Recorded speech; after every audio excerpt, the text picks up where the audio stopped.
Alright, today we're going to take a look at not necessarily items from the estate sale, but instead it's identifying whether you want to call them tropical combat uniforms, jungle jackets, jungle shirts. We're looking at the uniforms synonymous with the Vietnam War.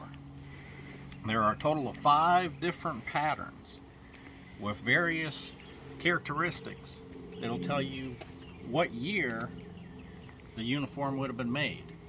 Now, necessarily when it was made and when it was actually worn can be 2 different things.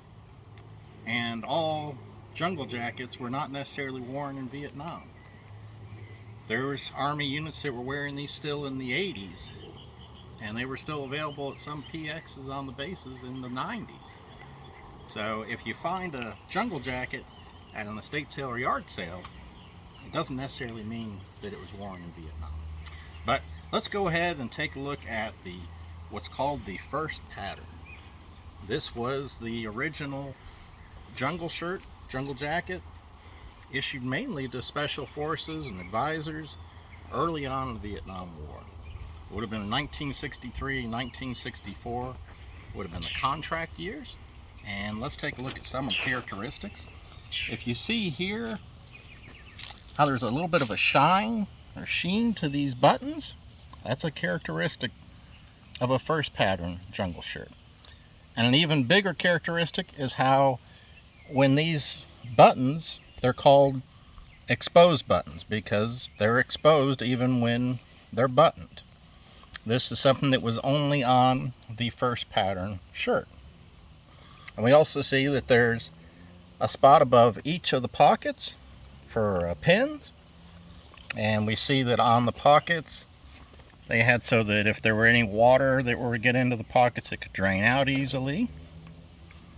And we see up here at the top, only the first 2 patterns had this characteristic.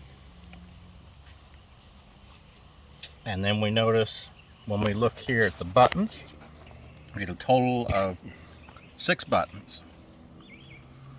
And when we look at the back, this was for giving a little bit more variety on the size so that you could take these up, bring in the size of your jungle jacket. So those are some of the characteristics of the first pattern jungle shirt, which would have been made in 1963 and 1964. Well, in 1964, they decided they'd start coming up with the second pattern jungle shirt. And one of the main things was they did not want these buttons to be exposed anymore. They said that they were getting too many complaints about the buttons getting snagged on branches, and they also did not like having the buttons with that sheen to them, so they gave them more of a flat finish. And we saw that on the first pattern shirt that it had a total of 6 buttons. For whatever reason, they decided to go ahead and do away with that last button, so there were only 5 buttons on the second pattern. And it retained many of the same characteristics of the first pattern. It still had a pocket above each of these for your pins. You still had where water could drain out of the pockets. It was still made out of the cotton poplin material, and it still kept the epaulets, and it still retained on the back the size take-ups. And this would have been produced in 1965 and 1966. So as we move on to the third pattern, and we notice right away that the epaulets that were on the first 2 patterns were gone on this pattern.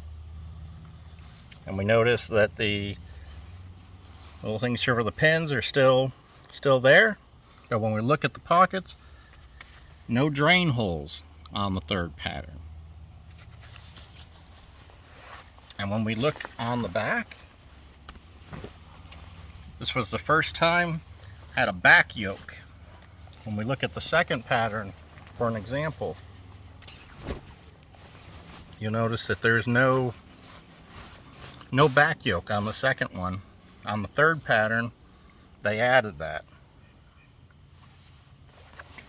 And we also notice they took away the size take-ups.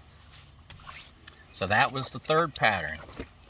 This was the last pattern that was still made in the cotton poplin material before they transitioned to ripstop. This would have been made mostly in 1966. There's some in 1967, but most of them were produced in 66. So we take a look at the fourth pattern. And this is starting to get into what you see a lot more of. And we notice the first thing, it's got a ripstop pattern to it. They were getting a lot of these with the poplin material that were tearing, so they developed the ripstop. And we look at the first three patterns that we'd seen. On each of the upper pockets it had a spot for your pen, and they took that away. I only left it on one side. And we look here, they put the drain holes back, and this would have been produced 68, somewhere in 69. I notice on the back it retained the back yoke and still didn't have the size take-ups. Those were gone. And we look at the fifth and final pattern shirt.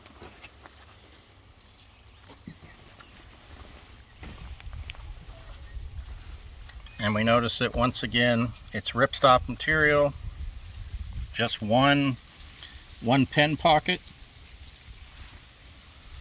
And they got the drain holes. So only the third pattern was the only one that they didn't have the drain holes on it. And one last characteristic that I forgot to mention on the fourth and fifth pattern ones, we notice that there's no loop here for hanging the shirt up. If we look back,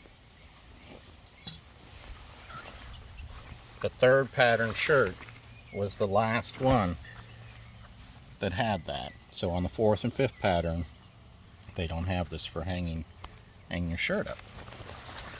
But the biggest change from the fourth pattern to the fifth pattern, this is the only one that if we look at any other pattern and we look at right at the sleeve, at the wrist, you'll see on all the earlier patterns it had a bellow. And they decided on the fifth pattern just to go ahead and remove that. This is the only model that won't have a bellow to it. So if you see a shirt and you don't look at anything else and you see that it doesn't have a bellow on it, you know it's the fifth and final pattern shirt. And this was made, I believe this one was in 69.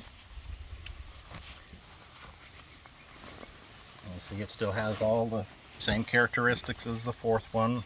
The back yoke, no size take-ups. So that covers all 5 of the patterns. And this is something that has nothing to do with a jungle shirt, but it's just kind of a neat thing. If you're familiar with party suits, and you see Air Force pilots would wear these, and a lot of guys that were stationed in Thailand.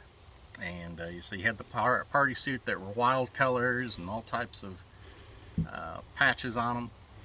And then sometimes you'd see guys wearing these the kind of gaudy necklaces, and you had ones that were, some that said war on them, some said peace. This one is kind of a cross between a peace symbol along with outline of he was a F-4 Phantom pilot. So that's just kind of something throw in there at the end. I hope that's giving you a little bit of information on each of the patterns of jungle shirts. I don't think that was an exhaustive showing of all the different characteristics. If you know of a different characteristic, how you identify and differentiate between different patterns, leave a comment below. I'd love to hear about it. And that'll wrap it up. I appreciate you watching. Thanks.